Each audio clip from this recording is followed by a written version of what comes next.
These are the faces of just a small fraction of migrants that have gone missing along the U.S.-Mexico border this year. I'm Catalina Villegas in El Monte. Today, we're going to speak with the family of one of those missing individuals, and we're going to see how a local group is going out to find her. For the last 3 months, mornings in the Vega household have been tense. Siempre estamos con la preocupación. We're constantly worried. Si vas a querer crema, ¿verdad? Worried because Maria Elena Vega, known as Malena, and her husband Gustavo have been desperately looking for their family member. Y pues todavía tenemos la fe y la esperanza de We que still la have faith that we'll encontremos. find her. The wife of one of Malena's nephews, Ariane Lopez, known as Ari, went missing as she tried to cross the desert from Mexico into the U.S. Te da impotencia. You feel powerless. You think, this is something that happens in movies. And then it happened to us. This was Ari's third attempt to cross the desert, as she was desperate to reunite with her 4-year-old daughter, who crossed months before and now lives in Florida with her father. But after 12 hours of walking, she couldn't go on, and her group left her behind. ¿Cómo la dejaron aquí? How could they have left her there? She was 24. She had a whole life ahead of her with her husband. They had so many dreams together, and those dreams died there, in that desert. Los palos. In the weeks after she went missing, Malena and Gustavo bought boots and hiking gear and joined a local rescue group called SOS Búsqueda y Rescate, or Save Our Souls SOS Search and Rescue. And every second weekend of the month, they go out to Arizona, to the desert, to find her. Yo la primera vez que fui a buscar a la esposa de mi sobrino no pude. The first time I went to look for her, I couldn't sleep for days because I kept thinking, she has no shelter, she has no water, she has no food. Months later, they're still searching, but now for a body.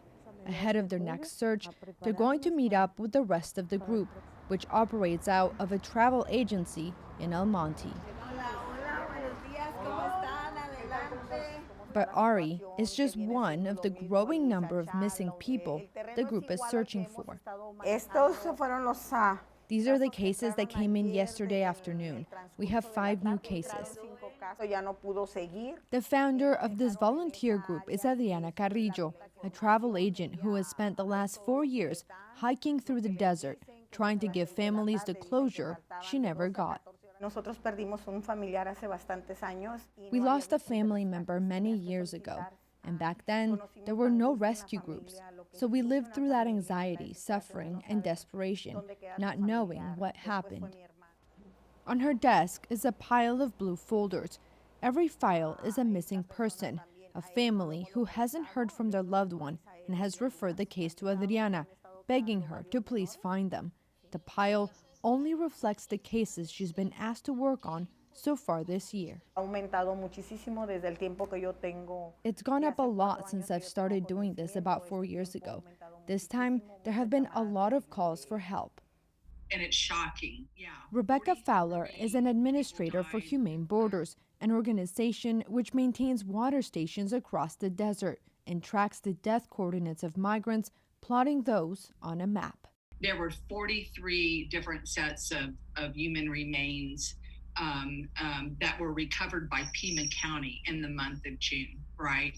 And 29 of those people who, were recovered, those bodies that were recovered, they had only been dead for a week.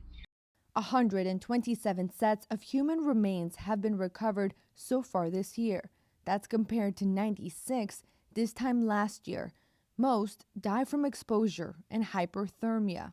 This map shows some of the high temperatures for July in the Arizona area, but keep in mind that during that June heat wave, temperatures climbed 5 to 10 degrees above these numbers. A few migrants who perished, who died, they had water on them. So at that point, you can have water, but you're going to die from exposure. Just too much heat, the human body can't take it. SOS Búsqueda y Rescate takes videos when they go out on missions. But it's not just them searching. There has been an 81% increase in Customs and Border Protection rescues this fiscal year compared to last. And for every single body that is recovered, there are another 3 to 10 that are never found. Pues son varios menores de edad, como el Back caso in de El Marco Monte, Antonio, el caso Adriana has del gotten 2 more missing persons de la cases niña, during the hay team 2 a meeting. 3 horas They de will add it to the información, areas they plan to a search todo lo on que their le next dan, trek. lo que le Juan Malena dicen, que se hopes queda en will un día. Ana finally María bring the también, ella family es de some peace. Guatemala. Esperemos en Dios que en esta búsqueda que vayamos con Ari, We pray to God that after ya this next search for Ari, we will finally be able to sobrino, give her a proper burial. darle una digna sepultura a Ari. But even if they don't find her, the group will keep going out every other weekend, sparing no fortune or time until the cases are solved.